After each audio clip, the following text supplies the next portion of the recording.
My upset pick did hit, one of them. The Niners did beat the Redskins. I had the Redskins for a long time this weekend. As I made that video on, I think, Saturday or Friday, last second I said, you know what, I feel the 49ers in this game, so it worked out. There's nothing to say about this game because this game is completely uninteresting. Neither team had a chance at the playoffs. Neither team had a chance at a high draft pick. So what are you going to talk about?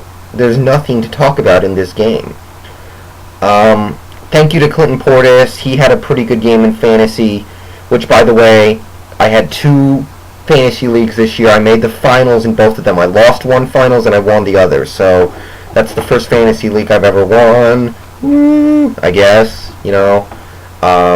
The fantasy league I was in was kind of weak. Way too many people quit. Too many people were uninterested. Whatever. Back to this game. You know, it's good for Mike Singletary, I guess. That's the one interesting thing that can come out of this. Now, for me, you know, a lot of people really like Mike Singletary. A lot of people think he's going to be a great head coach.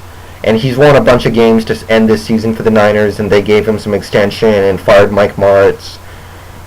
So, we'll see how that turns out. He's an old school kind of coach. Like he said, he's from the old school. He's like Bill Cowher or Bill Parcells or any of those guys. They're drill sergeants. They're very hard on their players. They get in the face of a player that'll screw up. They yell. They won't take any crap. And that will work with the right team. But if it's not the right team, if you have players on your team that when they're going to get disciplined by a player like coach like Cowher or Parcells, they're going to go, F you, dude. Then it's kind of like what happened in Dallas with Bill Parcells. Dallas didn't really do anything with Bill Parcells. And to some degree it was because they kind of quit on him because they were sick of his drill sergeant stuff. They got sick of it. I really do feel that. So you need the right kind of team. And if the Niners feel like they're that kind of team, the kind of team that can respond well to a drill sergeant, then it'll work. But if not, it's going to be ugly. The worst game ever played? Maybe. Tuesday Morning Quarterback called Dallas's performance against the Eagles. When you weigh in everything, when you consider Dallas was playing for their playoff lives, so was Philadelphia. When you consider the expectations and talent Dallas had coming into this season, this might be the worst game ever played, and maybe he has something. I don't know, you tell me. There's really nothing I can say about this game other than Philadelphia did everything right and Dallas did everything wrong. The only good thing you can say about Dallas in this game, they didn't have 1 million penalties. They only had 4. Philadelphia had 0, so they won that battle too. So, other than that, what did Dallas do right? Terrell Owens had 6 catches, 103 yards, but he was a non-factor. If you watch that game, you would know that he didn't do jack out, that he didn't impact the game. Somebody forced a fumble. Brady James forced a fumble on Westbrook and had a sack on McNabb. But I guess you could say he played well. He had 7 tackles too, but it's not like it made an impact. And for the Eagles, it seems like everything was going right. I mean, they were forcing fumbles. They got a lot of pressure on Romo. They were passing the ball well. They were running the ball well. They got defensive touchdowns. Just, if you're an Eagles fan, yesterday, I know an Eagles fan, like I said. Yesterday, 2 days ago, was pure euphoria. What else? It was crazy. Shout out to Chris Clemens. He was a free agent out of Oakland that the Eagles picked up, and he hasn't really done that much this year. But this game, he had 2 sacks, forced a fumble, recovered a fumble, and returned it for a touchdown. So, in the biggest game of the year, he finally paid dividends. So, the genius of Andy Reid, signing low-caliber, low-profile players and getting them to come up big when he needs them. So Philadelphia advances. I'll talk a lot more about Dallas in this offseason because there's a lot to talk about in Dallas. It's the hot subject. Dolphins, Jets. I was luckily able to watch this game. Got good coverage of it. Pennington, damn, man. He threw up a masterpiece. I gotta say, I mean, I don't think he's the MVP of this league. I don't even take him seriously as a candidate, but he threw up a masterpiece, a classic Chad Pennington game. Those touchdowns he threw were beautiful. Those were not easy passes. He hit them. He managed the game well. He didn't turn it over. Brilliant performance.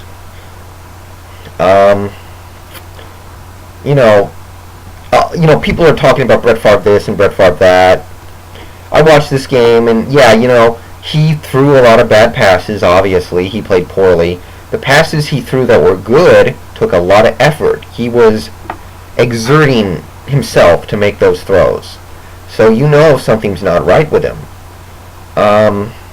He ends the season, he's going to the Pro Bowl, but his season was average at best, probably sub-average statistically. And if you watched him, he played pretty poorly. This goes way beyond Brett Favre. I mean, the coaching is the number one problem in New York. No commitments to running the ball, even though they should have been able to run the ball well in this game.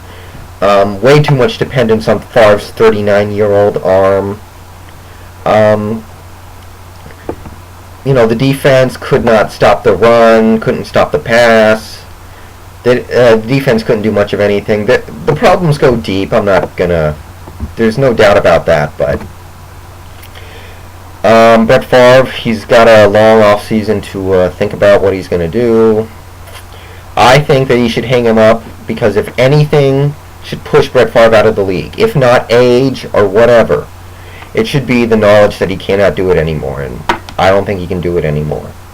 If the injury completely derailed his season and he can get healthy next year and come back, things are different, but I don't think he can do it anymore. And that, above all else, should push him out of the league.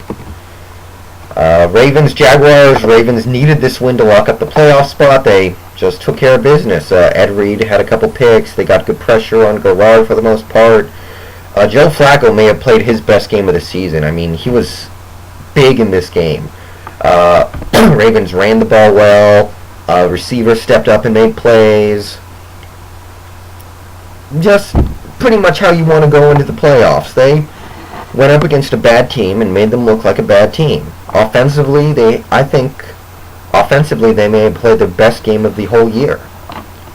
So I don't really have anything to say here. Just I was disappointed Joe Flacco couldn't throw over a couple touchdowns, because he had 14. I wanted him to get to 16 so he'd be averaging 1 a game, but they ran the ball when they got into the red zone, which is what the Ravens do. So, yeah. Broncos, Chargers. I knew I was being stupid when I took the Broncos. I took the Broncos. I was scared of Norv Turner blowing this game.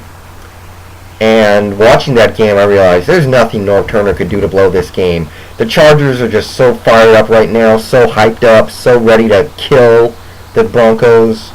Norv Turner could do anything, and he could not screw this game up. So, there you go. There's not a lot to say here. Denver was able to move the ball. Tatum Bell had a big game. Jay Cutler was throwing the ball up and down the field. Receivers were making plays. But the thing that screwed them up, Jay Cutler has no sense of ball security. He thinks nothing of throwing into tight coverage. He thinks nothing of throwing interceptions. That's something that he's going to have to fix, because if he isn't so careless with the football, this game's completely different. Denver's right in this thing. I'm not even kidding. This game comes down to the last drive, in my opinion, because the Chargers protected the ball, Broncos did not. That was pretty much the difference in the game. And the Chargers roll into the playoffs, red hot, winning 4 in a row, I guess. They didn't beat anybody worthwhile, in my opinion, but they did win 4 in a row. Rivers playing great. LT finally had his best game of the year, except for the Oakland game. Darren Sproles was big. The receivers were here and there making plays. The defense forced big turnovers. So I'll talk about the playoff matchups when the time is right, though.